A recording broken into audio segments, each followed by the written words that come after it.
అందరికీ నమస్కారం అండి. వెల్కమ్ బ్యాక్ టు సరళాస్ నాతో నేను. అందరూ సంతోషంగా ఉండాలి, ఆనందంగా కూడా ఉండాలని కోరుకుంటున్నాను. ఏముందండి, పండుగ రోజంతా కూడా మనము హడావుడిగానే ఉంటాం కదా. కాస్త ఈవినింగ్ రిలాక్స్ అయిపోయి ఇదిగోండి మనం ఇక్కడ ఈరోజు ఈవినింగ్ ఏం కార్యక్రమం ఉంటుందో అందరూ తెలుసు కదండి. జమ్మి చెట్టు పూజ. ఇట్లనే అందుకోసం మేము అందరం ఇక్కడ గ్యాదర్ అయ్యామండి. జమ్మి చెట్టు పూజ తర్వాత మనకి రావణ దహనానికి కూడా స్టేజ్ రెడీ అయిపోయిందండి. ఆ తర్వాత అందరూ వచ్చేసాక జమ్మి చెట్టు ప్రదక్షిణలు కూడా జరిగినాయండి. 3 ప్రదక్షిణలు జరిగినాయి. ఆ తర్వాత అందరం కూడా బంగారాన్ని పంచుకుంటూ ఉన్నాము. అయితే మనం ఇక్కడ ఒక శ్లోకం పాడుకుని మిగిలిన విషయాలు చెప్పుకుందామండి. శమీయతే పాపం శత్రు వినాశిని అర్జునస్య ధనుర్ధారి రామస్య ప్రియవాదిని.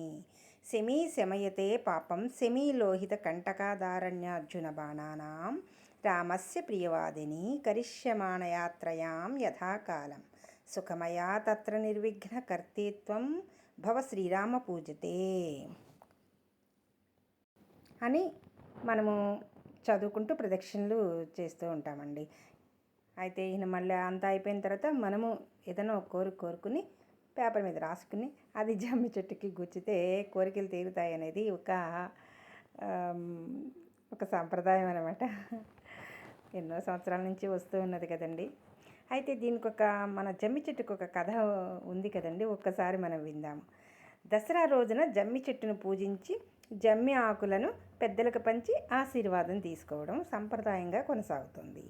పాల సముద్రాన్ని చిలికినప్పుడు ఉద్భవించిన వృక్షాల్లో శమి ఒకటని నమ్ముతారు.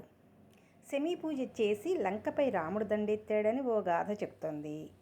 అజ్ఞాతవాసం తర్వాత పాండవులు శమి చెట్టుపై ఉంచిన ఆయుధాలను తీసుకెళ్ళి కౌరవులను యుద్ధంలో ఓడిస్తారు. దీంతో దసరా రోజున జమ్మి పూజ చేస్తే పరాజయం లేదని నమ్ముతారు.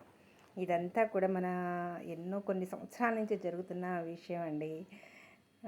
అందుకనే ఈరోజు తప్పనిసరిగా అందరం ఇక్కడ కలుసుకుంటాము, అందరము బంగారాన్ని పంచుకుంటాము.